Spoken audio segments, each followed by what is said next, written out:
Praise the lord. దేవుని పరిశుద్ధ నామానికి మహిమ, ఘనత, ప్రభావములు కలుగునుగాక. యూట్యూబ్లో ఈ వర్తమానాన్ని వింటున్న ప్రియ విశ్వాసులందరికీ యేసయ్య ప్రేమ మినిస్ట్రీస్ తరపున, నా కుటుంబం తరపున నా హృదయపూర్వక వందనాలు.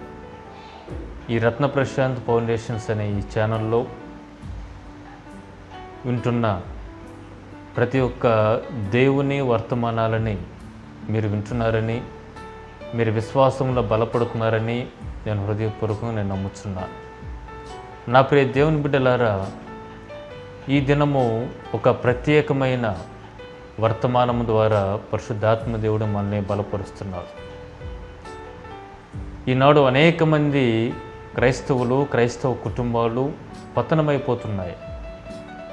అనేక మంది క్రైస్తవులు, క్రైస్తవ బిడ్డలు వాళ్ళ విశ్వాసం నుంచి వాళ్ళు తొలగిపోతున్న స్థితిలో చాలామంది ఈ భయంకరమైన అంత్య దినాలలో ఉంటున్నారు. వాటికి కారణము వారి వ్యక్తిగత జీవితంలో, వారి యొక్క ఆధ్యాత్మిక ప్రయాణంలో, వారి కుటుంబాల విషయాలలో, ఉద్యోగాల విషయాలలో, ప్రతి విషయంలో వాళ్ళు ఎదుర్కొంటున్న సమస్యల నిమిత్తమై వాళ్ళు ధైర్యాన్ని కోల్పోయి, వాళ్ళు సడన్గా విశ్వాసం నుంచి వాళ్ళు పడిపోయి దేవుని సన్నిధి నుంచి వాళ్ళు దూరం అయిపోతున్న అనేక మంది క్రైస్తవులు, క్రైస్తవ బిడ్డలు ఉంటున్నారు ఈ అంత్య దినాలలో. పరిశుద్ధాత్మ దేవుడు ఈ వర్తమానం ద్వారా చక్కగా బలపరిచే వర్తమానాన్ని ఈరోజు మనతో మాట్లాడుతున్నాడు. యూట్యూబ్లో ఎక్కడి నుంచి నీవు ఈ వర్తమానాన్ని వింటున్నావో ప్రియ సహోదరి, సహోదరుడా, నీ జీవితము అనేక సమస్యలతో ఉండి, అనేక ఇరుకు ఇబ్బందులతో, అనేక భయంకరమైన అగాధ జలాల మధ్యలో ఊబిలో నువ్వు నడుచుకుంటూ నువ్వు ధైర్యాన్ని కోల్పోతున్న స్థితిలో నువ్వు ఉంటున్నావేమో. నీకు ఒక శుభవార్త. ఈ వర్తమానం ద్వారా పరిశుద్ధాత్మ దేవుడు నువ్వు కోల్పోయిన ధైర్యాన్ని తిరిగి మళ్ళీ నీకు ఇవ్వబోతున్నాడు. ఆమేన్. ఎంతమంది యూట్యూబ్లో ఈ వర్తమానాన్ని వింటున్నారో శ్రద్ధతో ఈ వర్తమానాన్ని వినండి. పరిశుద్ధాత్మ దేవుడు ఒక శ్రేష్టమైన వర్తమానం ద్వారా ఈరోజు నీతో, నాతో మాట్లాడి మనం బలపరచబోతున్నాడు. బైబిల్ గ్రంథాన్ని మనం జాగ్రత్తగా గమనించినప్పుడు బైబిల్ గ్రంథంలో ఒక గొప్ప భక్తుడు, దేవునికి అతి ఇష్టమైన వ్యక్తి దావీదు మహారాజు ఉంటున్నాడు.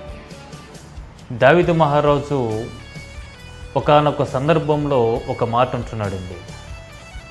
ఏమంటున్నాడంటే, పరిశుద్ధ గ్రంథాలను మనం చూసినప్పుడు మొదటి సమూయేలు గ్రంథము 30వ అధ్యాయము 6వ వచనంలో ఒక చక్కటి మాట అంటున్నాడు. దావీదు నోట నుంచి వచ్చిన మాట. ఏ మాట అంటున్నాడంటే, దావీదు తన దేవుడైన యెహోవాను బట్టి ధైర్యము తెచ్చుకొనెను. దావీదు తన దేవుడైన యెహోవాను బట్టి ధైర్యము తెచ్చుకొనెను. చూడండి, దావీదంట తన దేవుడైన యెహోవాను బట్టి ధైర్యం తెచ్చుకున్నాడంట. ఎందుకు ఆ సందర్భంలో దావీదు ఆ మాట అనవలసి వచ్చింది?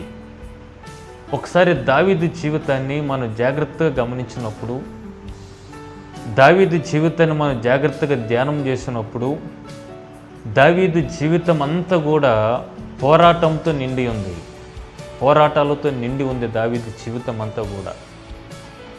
మొదట 20 సంవత్సరాలు గొర్రెల కాపరిగా తోడేళ్లలో సింహాలతో అతను పోరాటం చేయటం మనం చూస్తున్నాం.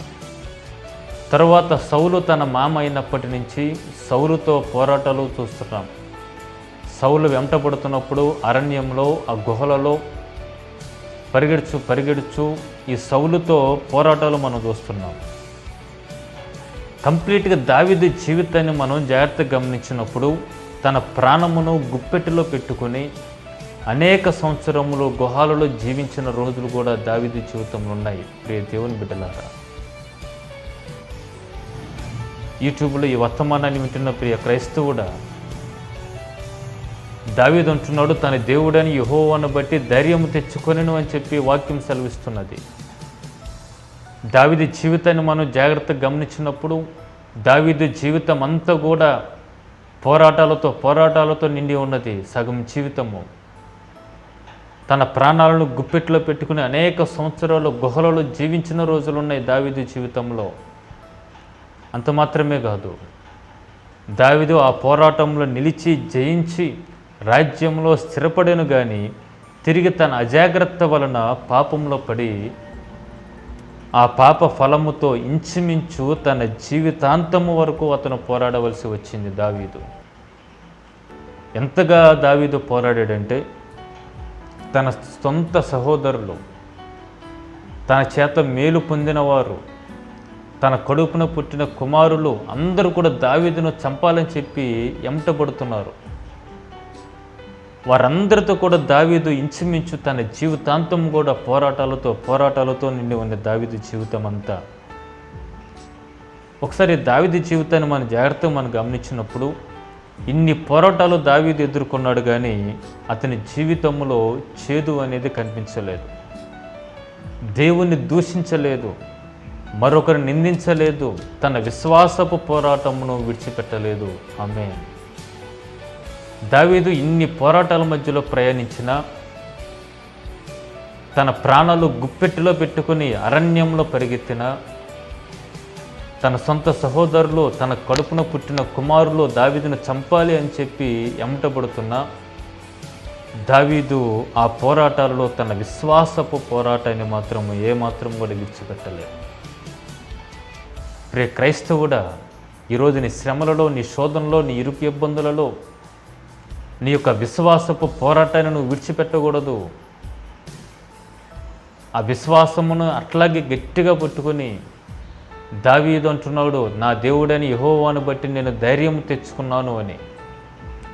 దావీదు యొక్క ధైర్యం అదే. తను నమ్ముకున్న దేవుడు, తను ఆరాధించే దేవుడు ఎంత నమ్మదగినవాడో, ఎంత శక్తిమంతుడో దావీదుకు తెలుసు. దావీదు తను గొర్రెల కాపరిగా ఉన్నప్పుడు దేవుడు ఎంతగా ప్రేమించాడో, గొల్లియాతును ఓడించినప్పుడు దావీదుకు దేవుడు ఎంత సహాయం చేశాడో, ఇజ్రాయేలుకి రాజు కావటానికి దావీదుకి ఎంత సహాయం చేశాడో, రాజుగా పట్టాభిషేకము అవటానికి అర్హుడుగా దేవుడు చేసి ఎంతగా దావీదుని దేవుడు ఎంత ప్రేమించాడో దావీదుకు తెలుసు. అందుకని దావీదు అంటున్నాడు, అన్ని పోరాటాలలో కూడా నా దేవుడని యెహోవాను బట్టి నేను ధైర్యం తెచ్చుకున్నాను. ఈరోజు నా ప్రియ క్రైస్తవుడా, ఈ వర్తమానాన్ని వింటున్న ప్రియ సహోదరి, ఈరోజు నువ్వు అనేక శ్రమలతో, అనేక ఇరుకు ఇబ్బందులతో, పోరాటాలతో నీ ఆధ్యాత్మిక జీవితంలో నువ్వు ప్రయాణిస్తున్నావేమో. నీ భర్త ద్వారా వేధింపుల ద్వారా నీ భర్త వేధింపులకు నువ్వు బాధపడుతున్నావేమో, నీ భార్య వేధింపులకు నువ్వు బాధపడుతున్నావేమో, నీ బంధువుల వేధింపులకు నువ్వు బాధపడుతున్నావేమో. నువ్వు అప్పులు చేసినప్పుడు అప్పుల వాళ్ళు నీ ఇంటి మీద దాడి చేసి అప్పుల బాధలకు నువ్వు ఈరోజు నీ అప్పుల సమస్యలనే శ్రమలతో నువ్వు బాధపడుతున్నావేమో. నీ శత్రువులు నీ మీద దాడి చేసి లేనిపోని మాటలు నీ మీద అని నేను ఇబ్బంది పెడుతున్నారేమో. నీ ఇరుగు పొరుగు వారి నుంచి నువ్వు అనేక శ్రమలు పడుతున్నావేమో. నువ్వు ఎటువంటి శ్రమల్లో నువ్వు ప్రయాణిస్తున్నా, నీ శ్రమలలో నువ్వు చేయవలసినది ఏంటిదంటే నీ విశ్వాసపు పోరాటాన్ని నువ్వు విడిచిపెట్టకూడదు. ఈరోజు ప్రియ దేవుని బిడ్డలారా, క్రైస్తవ జీవితం అంటేనే పోరాటము. క్రైస్తవ జీవితం అంటేనే పోరాటము.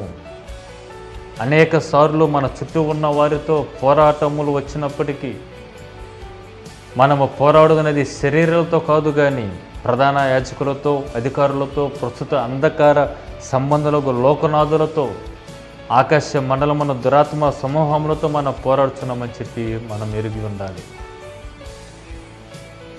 ఈరోజు నీ చుట్టుపక్కల వారితో నీకు పోరాటాలు ఉండవచ్చు, నీ బంధువులతో నీకు పోరాటాలు ఉండవచ్చు, ఆర్థిక పరంగా నేను ఇబ్బంది పెట్టేవారితో నేను పోరాటాలు ఉండవచ్చు. నువ్వు ఏ పోరాటాలతో నువ్వు ప్రయాణించినా ఒక క్రైస్తవుడిగా, ఒక క్రైస్తవురాలుగా నీవు చేయవలసిన పని దావీదు చేసినట్లుగా తన దేవుడని యెహోవాను బట్టి నీవు ధైర్యం తెచ్చుకోవాలి. ఇది క్రైస్తవులుగా మనం చేయవలసిన పని. ఈరోజు అనేక మంది క్రైస్తవ కుటుంబాలు విశ్వాసం నుంచి పడిపోతున్నారండి. దేవుని సన్నిధి నుంచి దూరం అయిపోతున్నారు, ఆత్మహత్యలు చేసుకుంటున్నారు, ధైర్యాన్ని కోల్పోయి. ఎందుకు ఆత్మహత్యలు చేసుకుంటున్నారు? ఎందుకు విలువైన ప్రాణాన్ని మీరు పోగొట్టుకుంటున్నారు?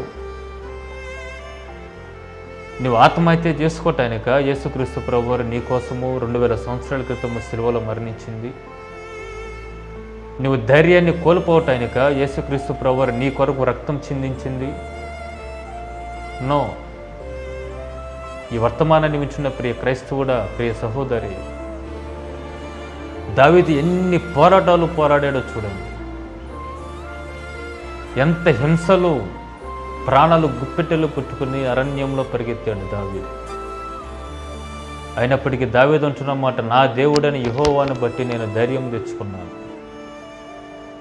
ఈరోజు వాక్యం సెలవిస్తున్నది, నీకు కష్టాలు వచ్చినప్పుడు, నీకు బాధలు కలిగినప్పుడు నీవు ఎవరి దగ్గరికి పరిగెడుచున్నావు? నీ కష్టాలు వచ్చినప్పుడు, బాధలు వచ్చినప్పుడు, శోధనలో నువ్వు ప్రయాణించినప్పుడు ఎటు తిరుగుతున్నావు? నీవు చేయవలసిన పని, నీవు ప్రభు వైపు తిరిగి యేసునందు విశ్వాసం ఉంచి నిన్ను నీవు బలపరుచుకోవాలి. ఇది నువ్వు చేయవలసిన పని. నీకు కష్టాలు వచ్చినప్పుడు, బాధలు వచ్చినప్పుడు, సమస్యల్లో, శోధనల్లో నువ్వు ప్రయాణించినప్పుడు మనుషుల వైపు నువ్వు తిరగకుండా ప్రభువైన యేసుక్రీస్తు వైపు నువ్వు తిరిగి విశ్వాసం ఉంచి నిన్ను నీవు బలపరుచుకో. ఇది క్రైస్తవుడిగా నీవు చేయవలసిన పని. అందుకని వాక్యం సెలవిస్తున్నది 118వ సంకీర్తన 9వ వచనంలో, రాజులను నమ్ముకొనుట కంటే యెహోవాను నమ్ముకొనుట మేలు. దావీదు తన జీవితంలో ఇన్ని పోరాటాలు పోరాడినప్పటికీ తన దేవుడైన యెహోవాను బట్టి ధైర్యం తెచ్చుకున్నాను అని ఎట్లా చెప్పగలుగుతున్నాడంటే, ఇదే రాజులను నమ్ముకొనుట కంటే యెహోవాను నమ్ముకొనుట ఎంతో మేలు, మనుషుల సహాయము వ్యర్థము అని బైబిల్ గ్రంథం సెలవిస్తున్నది. ఈ మాటలే దావీదునకు ఇంత ధైర్యాన్ని, ఇంత బలాన్ని తన పోరాటాలలో, తన కష్టాలలో కృంగిపోకుండా బలంతో నిలబడేటట్లుగా చేసింది ఈ మాటలే.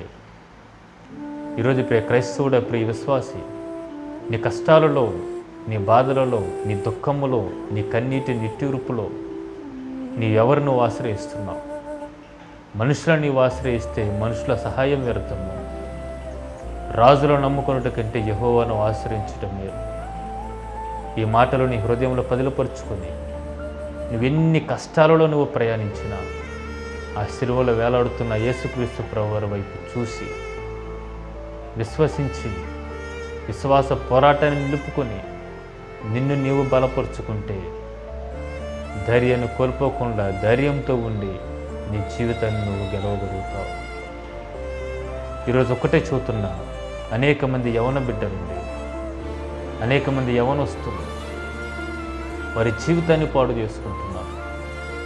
తల్లిదండ్రుల మాట వినకుండా, సేవకుల మాట వినకుండా, పెద్దవారి మాట వినకుండా వారి విలువైన యవ్వన జీవితాన్ని నాశనం చేసుకుంటున్నారు. ప్రియ క్రైస్తవుడా, ప్రియ యవన చెల్లి, తమ్ముడు, ఈరోజు మీ జీవితాలే పాడు చేసుకోకండి. అనవసరంగా ఆ బురద జోలికి వెళ్ళి, ఆ పాపం జోలికి వెళ్ళి ధైర్యాన్ని కోల్పోకండి. ఈరోజు ఈ వర్తమానం వింటున్న ప్రియ యవన బిడ్డలు, పరిశుద్ధాత్మ దేవుడు సూటిగా మీతో మాట్లాడుతున్నాడు. జీవితం ఎంతో విలువైనది.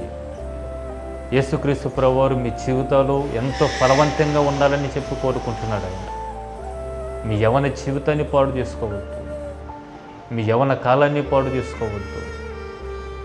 దావీదు వలె ధైర్యాన్ని కోల్పోకుండా, ఆత్మహత్యలు చేసుకోకుండా ధైర్యాన్ని తెచ్చుకోండి. ఆ పాపాన్ని విడిచిపెట్టేయండి. యేసు ప్రభునందు విశ్వాసం నుంచి మంచి విశ్వాసులుగా మీరు ఉండండి. ఆయన కొరకు నిలబడండి. ఆయన ప్రియ బిడ్డలుగా ఉండండి. దేవుడు మిమ్మల్ని బహుగా మిమ్మల్ని ఆశీర్వదిస్తాడు. నా 2 చేతులు జోడించి నేను మనవి చేసుకుంటున్నా, ఎవరి బిడ్డ ద్వారా ఎవరు కూడా ధైర్యాన్ని కోల్పోకండి, ఆత్మహత్యలు చేసుకోకండి. దావీదు అంటున్నట్టుగా, నా దేవుడిని యెహోవాను బట్టి నేను ధైర్యం తెచ్చుకున్నా. మీరు కూడా అట్లాగే, ఎందుకంటే మనం నమ్ముకున్న దేవుడు ఆయన సర్వశక్తిమంతుడు, ఆయన సర్వజ్ఞాని, సర్వంతర్యామి. ఆయనకు అసాధ్యమైనదంటూ ఏదీ లేదు ఈ భూమి మీద. కాబట్టి ధైర్యం తెచ్చుకోండి, ధైర్యం తెచ్చుకోండి, ధైర్యం తెచ్చుకోండి. దేవుడు మిమ్మల్ని దీవించును గాక. ఆమేన్.